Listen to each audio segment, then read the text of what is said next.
নারী, একটা নারীর সুন্দর আচরণ এবং ব্যবহারটাই তার পরিচয় দেবে সে কতটাই সুন্দর, কি তাই না? দেখো, আমাদের এই যে চক্ষুটা না, চক্ষুটাই হচ্ছে সর্বদ্রিব্য চক্ষু। আর আমরা এটা দিয়েই বিচার করি যে সে কতটা সুন্দর। তাই তোমার আচরণ, তোমার ব্যবহারই বলে দেবে যে তুমি কতটা সুন্দর। না গো না, আমি আমার কথা বলতে চাই না। আমি পারফেক্ট হাউসওয়াইফ বা পারফেক্ট ঘরণী কিনা আমি একদম বলতে পারবো না। সেটা তো বলবে প্রতিটা মানুষ। পাশাপাশি পাশাপাশি যারা থাকে, বসবাস করে, সেসব মানুষরাই তো বলে দেবে যে কতটা পরিমাণে সে ঘরণী এবং কতটা পরিমাণে সে সুন্দর।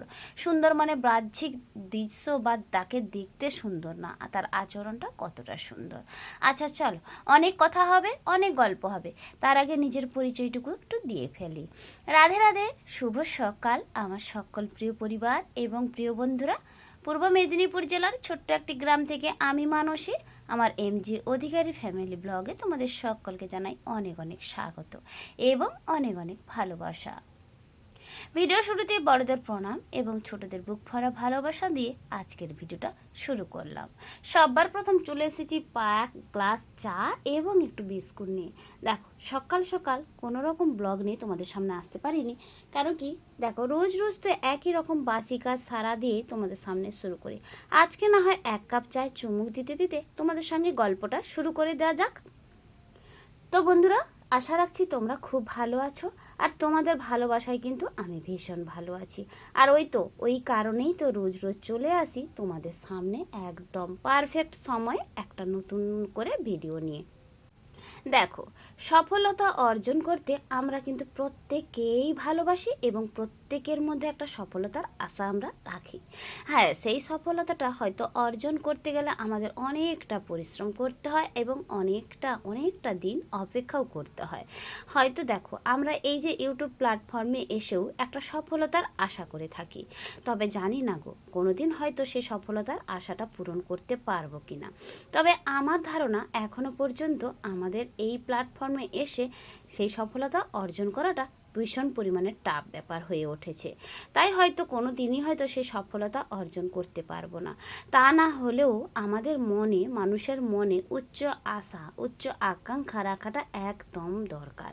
কারণ আমরা যদি কোনো কিছুতে আশা, কোনো কিছুতে একদম মানে ভরসা না রাখি, তা না হলে তো প্রতিটা কাজের ক্ষেত্রেই আমরা পিছিয়ে পড়ব।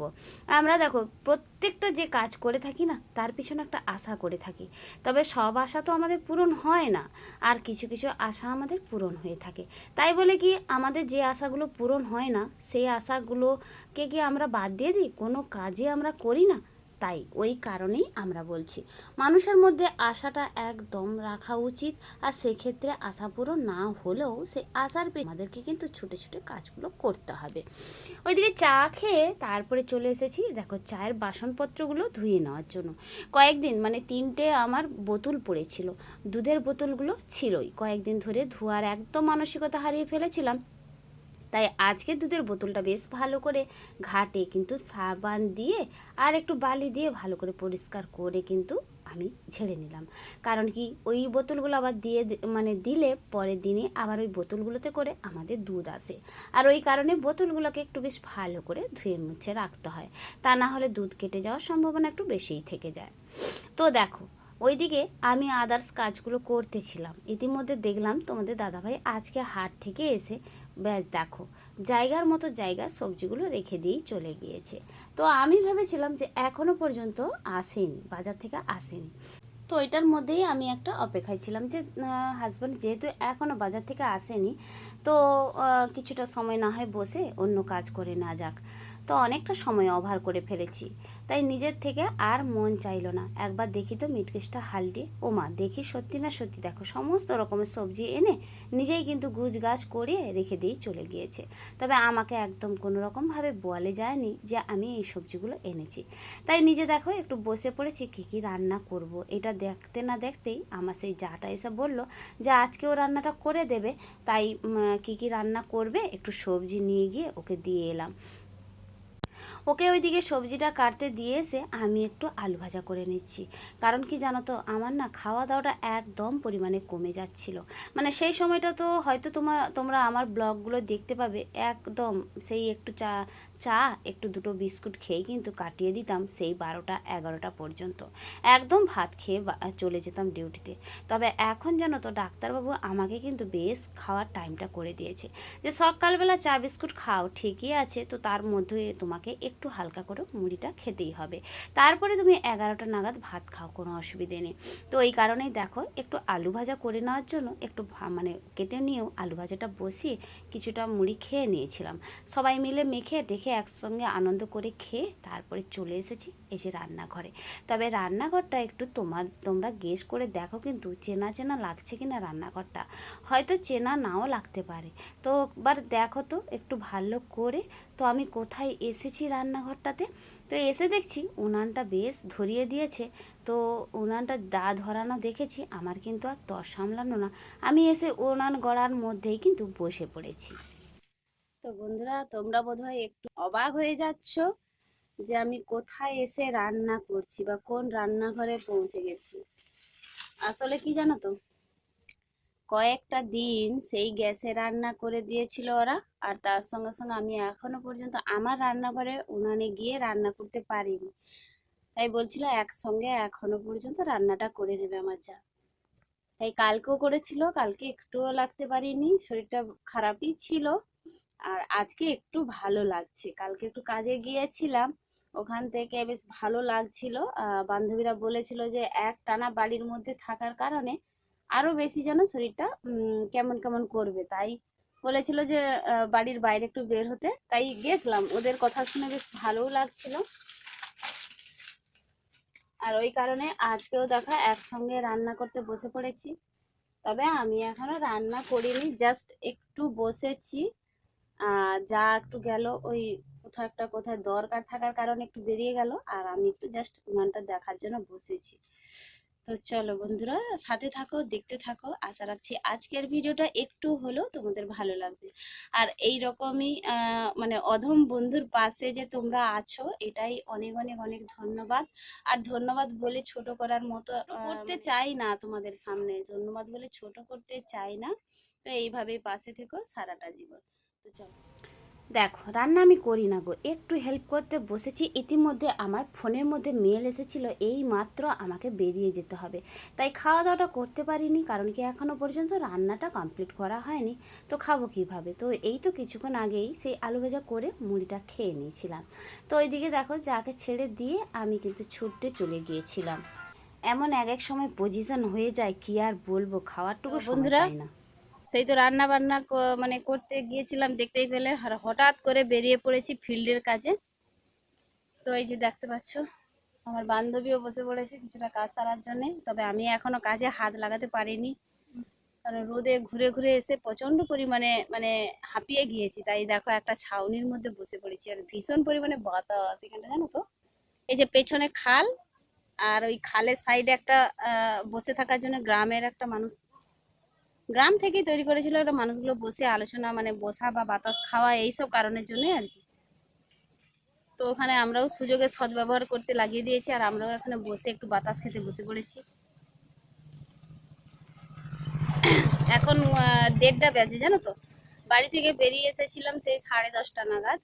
তবে এখনো বাড়ি ফিরতে পারিনি, খাওয়া দাওয়াটাও হচ্ছে না এখনো, খাওয়া দাওয়া করতে পারিনি, মানে খাওয়া দাওয়া হয়নি এখনো পর্যন্ত। মানে হঠাৎ করে কাজের মধ্যেই ফেসে গিয়েছি জানো তো, এক এক সময় এমন আমাদের ফিল্ডে কাজের মধ্যে আমরা ফেসে যাই, আর সেই কারণেই কিন্তু আমাদের এই অবস্থা, মানে এক এক সময় খাওয়ারও পর্যন্ত ঠিক থাকে না, মানে এমন অবস্থা হয়ে যায় আর কি।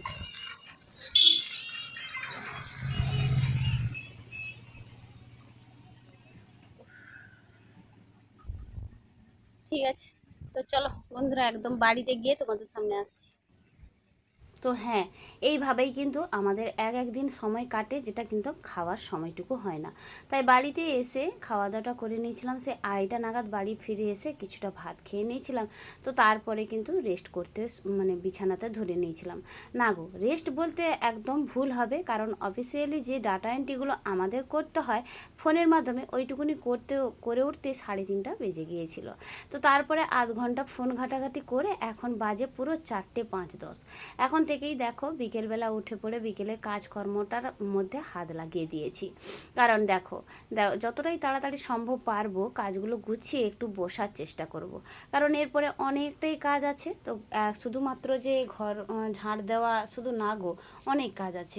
উপরে জামা কাপড়গুলো মিলেতে চলে গিয়েছিলাম, ওই জামা কাপড়গুলো এখনও ভাঁজ করা হয়নি, তবে চুল টুল বাঁধা হয়নি। সমস্ত রকমের দেখো, ঘরে থাকলে ঘরের মতো, ঘরে না থাকলে আর এক রকম। তো কয়েকদিন ধরে জানো তো আমি যে বোতলগুলো বা মগে জল এনে দেয় তোমাদের দাদাভাই, সেভাবে তো ধুইতে পারে না। আসলে কি বলো তো, ছেলে পুরুষ মানুষরা তো এইভাবে কাজ করে ঠিকই, কিন্তু গুছিয়ে কাজ কজন করতে পারে কি, তাই না? তো ওরা তো আর মগ বলো বোতল বলো পরিষ্কার পরিচ্ছন্ন করে ধুতে পারে না। তাই কয়েকদিন ধরে দেখে দেখে আমার যেন কীরকম একটা অবস্থা হয়েছিল। আমি আবার জানো তো একটু গন্ধ, একটু বেশি নোংরা আবর্জনা এগুলো আবার সহ্য করতে পারি না। সেটা মন থেকেও মানতে পারি না, আর নিজেকে যেন কেমন কেমন একটা মনে হয়। তাই ভাবলাম ঘর দুয়ারটা ঝাঁট দিয়ে বোতলগুলোকে একটু পরিষ্কার করে নিই। তবে বোতল পরিষ্কারের জন্যে কোনোরকমভাবে আমি কোনো কেমিক্যাল ব্যবহার করছি না এখানে। আসলে কি বলতো, একবার মা কিনে একটা দিয়েছিল বোতল পরিষ্কার করার গুঁড়ি, তবে বেশ ভালো পরিষ্কার হতো। তো বাড়ির মধ্যে হয়তো আসে, সেরকমই সময়ের মধ্যে হয়ে ওঠে না, আমারও নেওয়া হয় না। তো ওই কারণে কি করছি বলতো, বোতলগুলোতে কিছুটা ওই যে খবরের কাগজ হয় ওটাকে দিয়ে দিচ্ছি। এই খবরের কাগজ দিয়ে কিন্তু বোতল পরিষ্কার করাটা ভীষণ পরিমাণে ভালো পরিষ্কার হয়ে যায়। তো জানো তো কিছুক্ষণ সময় রেখে দেওয়ার পরে আমি যখন কচলে ধুয়ে দিয়েছিলাম, তারপরে বেশ বোতলটা বেশ ভালো করে কিন্তু পরিষ্কার পরিচ্ছন্ন হয়ে গিয়েছিল। আর ওই যে মগটা দেখতে পাচ্ছ, মগটায় তো আমি কোনো রকমভাবে এই কাগজ দেব না, ওখানে একটু স্কচ ব্রাইট দিয়ে ভালো করে লিকুইড দিয়ে ভালো করে পরিষ্কার করে নেব। তা হ্যাঁ, একটু সময় হাতে নিয়ে এই কাজগুলো করলে কিন্তু বেশ ভালোই লাগে। তো ওইদিকে দেখো বিকেলবেলা যেহেতু বোতলগুলো ধোয়ার জন্যে আমি প্রিপারেশান করে দিয়ে এসে বাড়ির মধ্যে চলে এসেছিলাম। এসে মাথাটা বেঁধে নিয়ে জামা কাপড়গুলো কয়েকটা ছিল ভাঁজ করে নিচ্ছি। আচ্ছা চলো, আগের দিনের ভিডিওতে তোমাদের যে সকল সুন্দর সুন্দর দিদি ভাইরা সুন্দর সুন্দর কমেন্ট করেছো তাদের উত্তরগুলো একটু দিয়ে ফেলি। মেনকা দিদিভাই, তুমি কমেন্ট করেছো, ফার্স্ট লাইক দিয়ে ভিডিওটা শুরু করলাম দিদিভাই, এখনকার জ্বর খুব খারাপ, আর নিজের শরীরের প্রতি যত্ন নিও। অসংখ্য অসংখ্য ধন্যবাদ দিদিভাই এইভাবে পাশে থাকার জন্য, আর আমি আশা রাখছি সারাটা জীবন এইভাবে তুমিও পাশে থাকবে। তো কমেন্ট করেছিল শেফালি রিয়েল ব্লগ দিদিভাই, তুমি কমেন্ট করেছো এখনও ঘরে ঘরে জ্বর, নিজের শরীরে খেয়াল রাখতে হবে।